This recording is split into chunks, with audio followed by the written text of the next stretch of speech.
Hey everybody, Bryce Koon here as we get ready for another episode. This is a recap as Georgia Tech wins back-to-back games. Yes, you heard it here first. Back-to-back games for the first time since November of 2018. The first time that's happened in quite a while, ever since Paul Johnson was the head coach. We're talking about the Duke game, kind of the mentality of this team, what we saw, what we need to see better, all that and more in today's episode of Swarm Talk, presented by the Crowded Booth. Pile in here and make yourself feel at home. The Crowded Booth is coming on. The Crowded Booth with Bryce Koon.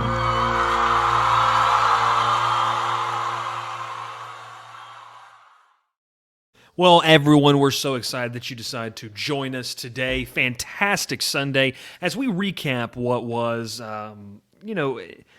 just a win. And at this point, a win is a win for this team, and I think it's safe to say that. The first time, like we said in the opening, the first time we've had two back-to-back wins out of this program since November of 2018. I think they beat Virginia 30-27 to cap off that little two-game win streak. But I think we just need to say, look, it's a good win. Now, we're going to talk about a couple things today, but this is a good win, a quality win for Georgia Tech. And they move forward. They're 3-3, 6 games left. Can you find a way to find 3 more? The Virginia schools are not very, very good. Miami, who knows what they're going to be? Georgia Tech has played them fairly well over the past couple of years. You find a way to get to 6-6. That would be very, very intriguing whatsoever. So let's talk about this because Georgia Tech showed, I think the best word is maybe some guts in this game, some moxie in front of the home crowd, which was quite impressive, and the noise that they made in overtime against a quality opponent. And if you watched the preview we did on Friday, we talked about how Duke was not a team that did anything like extraordinarily amazing. They just were solid, just a solid team. They'll probably be a bowl team as well. I mean, they're just a good football team. And Georgia Tech, we talked about what they had to do, and I feel like they did some of those things, but the biggest thing is just the mentality of this team. And I think we need to start with what Brent Key said in his post-game press conference. If you hadn't checked that out, you need to go over to the Georgia Tech Yellow Jackets YouTube page. He said, we had to go from trying not to lose to expecting to win.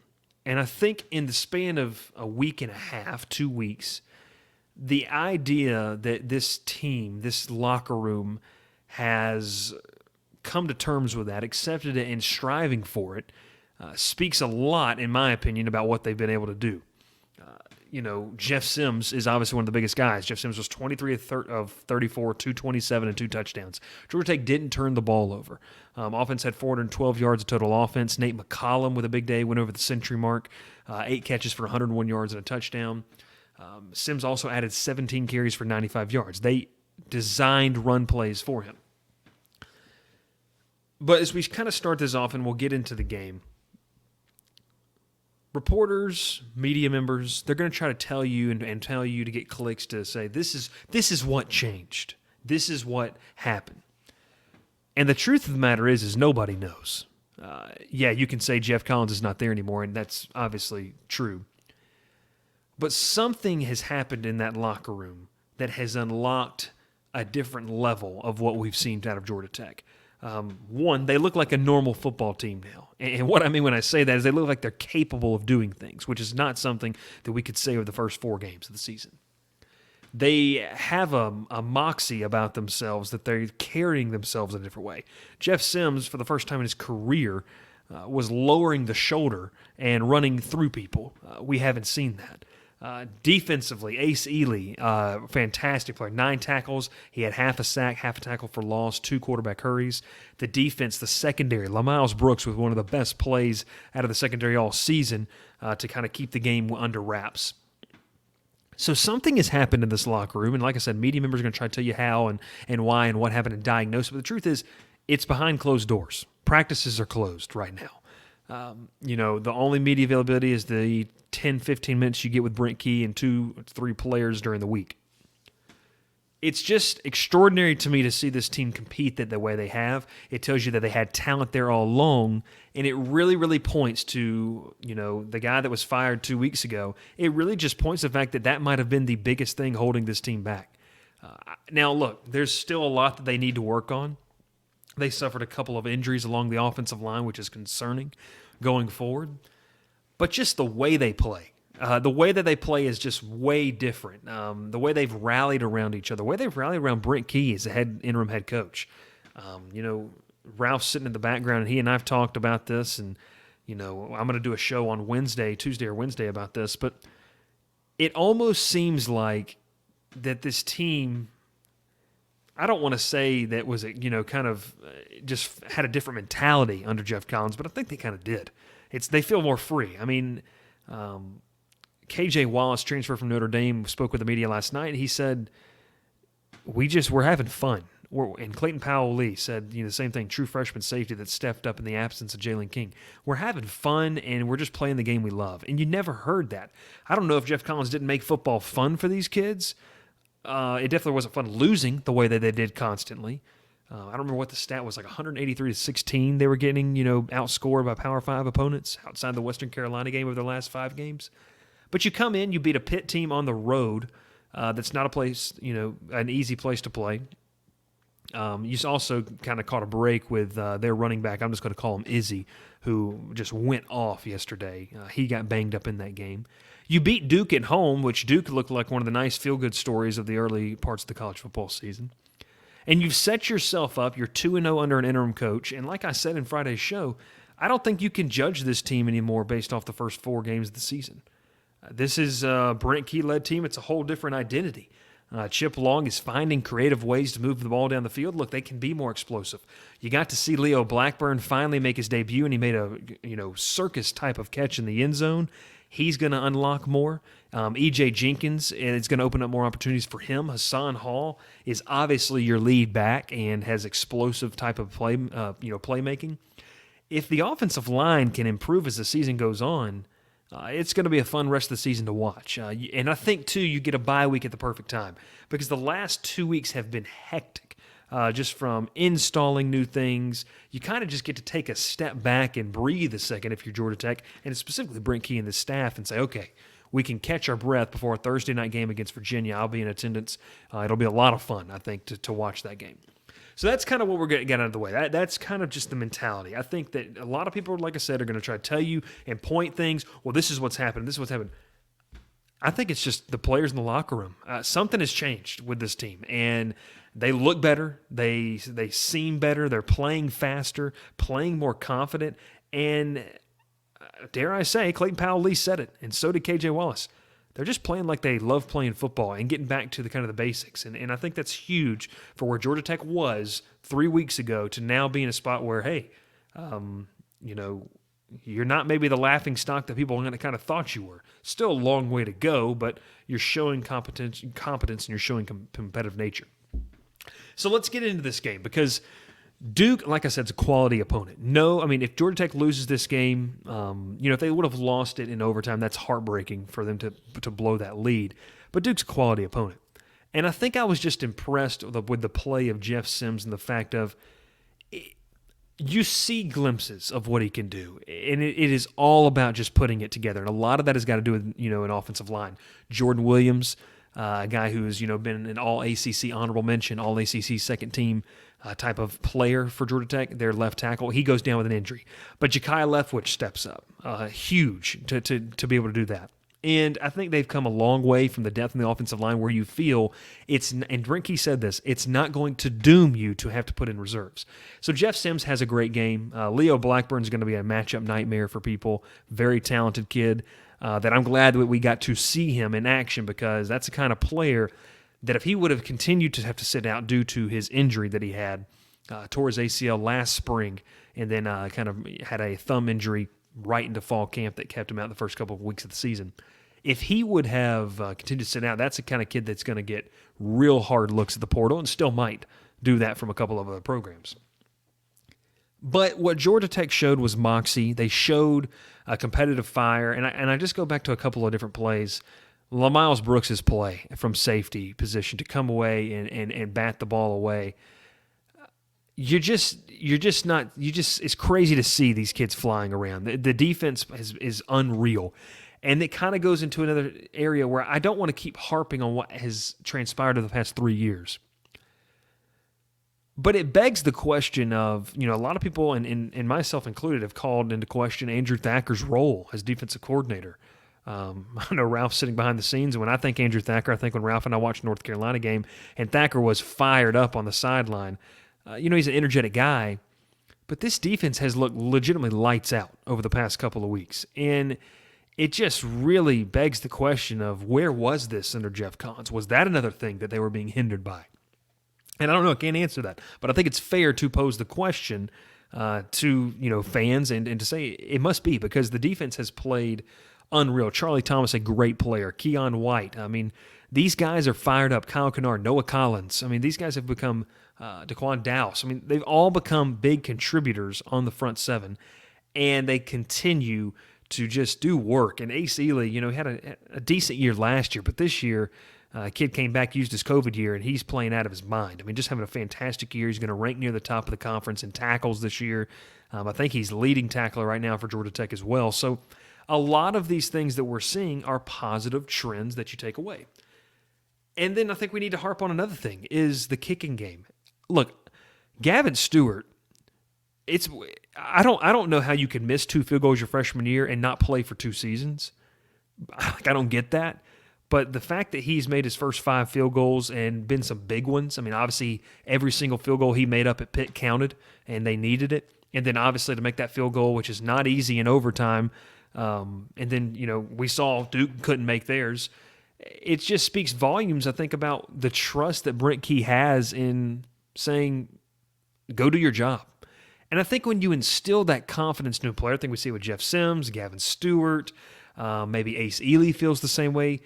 It empowers guys who are already supposed to be leaders to take more of a forefront type of role. And I've just been very, very impressed with how Georgia Tech has just weathered all of this, and it's been impressive. And in this game especially, look, they go up, defense is dominating. The offense, down the stretch couldn't quite get a couple plays that they needed to. And Duke, give credit Duke. Duke went right back down the field and tied the game up and sent it to overtime. Jeff Sims leaves the game in overtime with an injury. We're just told it's had a badly bruised thigh. He would have come back in the game if they would have gone to a second overtime.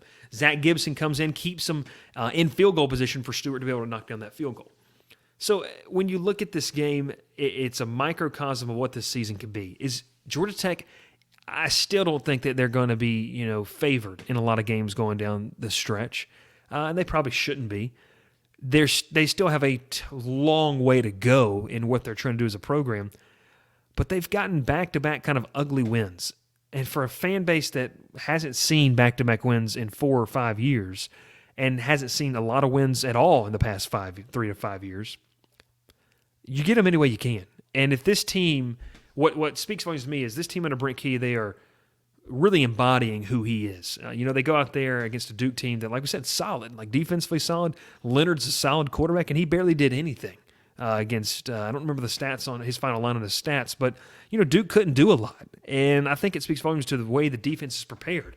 And, Coach Key talked about that in his postgame press conference. Said, look, it's being prepared. If you're prepared, that gives the kids a better sense of confidence to what to do. And so it begs the question once again, did the coaching staff, did Jeff Collins not prepare them adequately?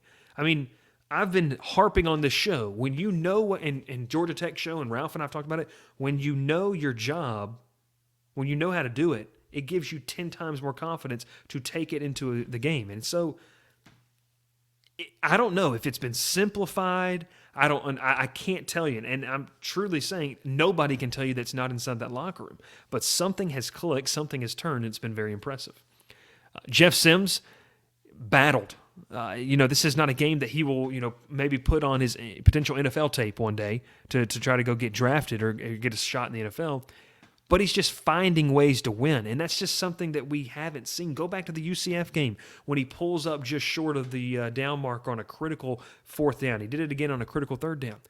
In this game on 1st down, he takes a zone read, and he runs over Duke's safety on 1st down with 13 minutes left in the first quarter.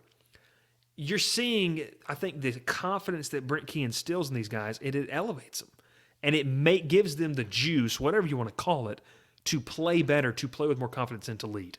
And I've just been impressed with that all the way around. This game in particular, obviously, Duke, came back. The adversity that Georgia Tech has faced over the past 2 weeks, I'll tell you one thing, under the previous head coach, they don't win these 2 games. There's not a chance that they win these 2 games. It's players have taken it upon themselves. We heard from K.J. Wallace, Clayton Powell-Lee. They've taken upon themselves to make a difference. And I just think that it's important because Brent Key has kind of let the players lead this change. They get a big-time break this week. They play a Thursday night game, which should be packed out at Bobby Dodd, against a Virginia team that's probably worse than Georgia Tech. That probably wouldn't surprise me to see Georgia Tech favored in that game. But I love the way this team is playing. I think that at this point, though, any site that you look at, any podcast you listen to about Georgia Tech, I don't know if anybody can put their finger specifically on what's changed. It's just different. And sometimes you just need that. Now, we're going to talk about what's the longevity of Brent Key at Georgia Tech later on in the week. But really impressed with this win. I think Georgia Tech did a lot of good things. If the offensive line can play better down the stretch, maybe this team can get to 6 wins.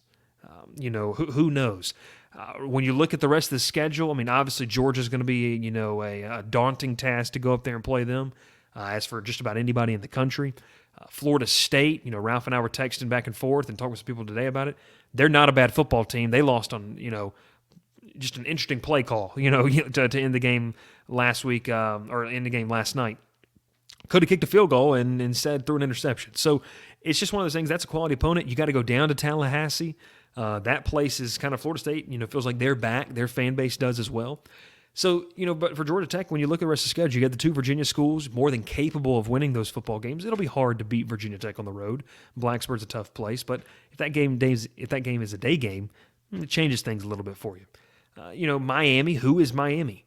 We have no clue who they are. Georgia Tech always plays them close.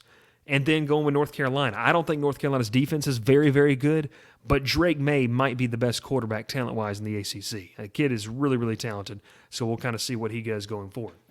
But this was a big game. You had to have it, and I think this team needs to be judged on what they are now, not what they were, and that's what the players would probably want as well. Impressed with all, aspects of the game. Special teams, obviously that's something they're going to continue to work on. Brent Key talked about that. You give up the punt return. You really look at it. Georgia Tech really only gave up 1 touchdown defensively. And it just speaks volumes. And that was in a 2-minute offense. Teams don't normally run, outside of a team like Tennessee, a 2-minute style offense down the field for the entire game. So you give Duke credit for what they were able to do. But this Georgia Tech program feels like, that they're turning things around. They're turning the tide around for them and kind of the moniker, the brand that has been placed on them by national media. And it's that it's a laughingstock. It's one of the worst programs. I said it 3 weeks ago that this program, and I stand by it, under the leadership they were under, was one of the worst in the country, if not the worst Power 5 program in the country. They've since then told all of us to shut up and said, hey, we're not going to carry that identity through this change. And credit to them. It's a well-deserved bye week. Everyone can take a deep breath. They can turn around and say, this feels good. Let's go get a win next week or next Thursday against Virginia. And the last thing we'll point out is K.J. Wallace said this, you have to win the week. And we talk about this so much in college football. You can't look ahead. And, Ralph and I are going to be talking tomorrow, kind of a Week 6 recap, and we're going to be pointing out that, it's really, in my opinion, it's huge for a team to not to have to look ahead and be able to win that week. And K.J. Wallace took that, and I think it helps when you have wins. But he said in his presser post game last night, he talked about it. I mean, this is a Georgia Tech team that, look, it's cool to beat Duke, but as soon as today and the calendar flips to the next week, you have to focus on that opponent. You can't get so worried about Miami, Florida State. And that's the thing for fans, and that's what makes all this fun, the talk show aspect. We get to look ahead, but the players aren't doing that. They're taking it week by week. They're not worried about Florida State, Miami, North Carolina, Georgia, Virginia Tech. They're saying, we need to go beat Virginia. Now it's time to go, play at home, get a great raucous crowd like it was, obviously, on Saturday night in Bobby Dodd, which is probably the most inspired I've seen that stadium in a long time. But really impressed with how this team played. I think that there's a lot to like about this Duke game. And there's some things, obviously, that you want to clean up. I mean, look, to not turn the ball over, and you had 5 penalties all game, up until the final drive, that's huge. Now, look, on that last drive, you allowed 3 penalties, or you were penalized 3 times as a defensive unit, as Duke's trying to go down the field and tie the game. You can obviously clean that up, and Brent Key talked about that. Offensive line-wise, if they can be more consistent, the run game is going to be developing more. Jeff Sims will have more time. But we're starting to see what this team can be. And you're starting to see when you execute, when you do things, when you attack, when you don't wait, you see what you can do, you're capable of. And I've been really impressed with that. And that was one of the first things that Brent Key talked about. He said, look, we got to teach these kids, don't wait for it to happen. You go make it happen. And I think it speaks volumes about how this team has responded. They've done it very, very well. And we'll see what goes from here. Impressed with this game. You get a win. Anytime you get a win, it feels good, but especially over a Coastal Division rival. And look, fans are going to talk about this. Hey, we're only a half game out. We control our own destiny. Have fun with it. Have fun with it. Because, look, it's been a long time since Georgia Tech fans have been able to have fun and look halfway through a season and say, hey, we control our own destiny. We win the rest of our games here in the Coastal, and we got a shot to go to Charlotte.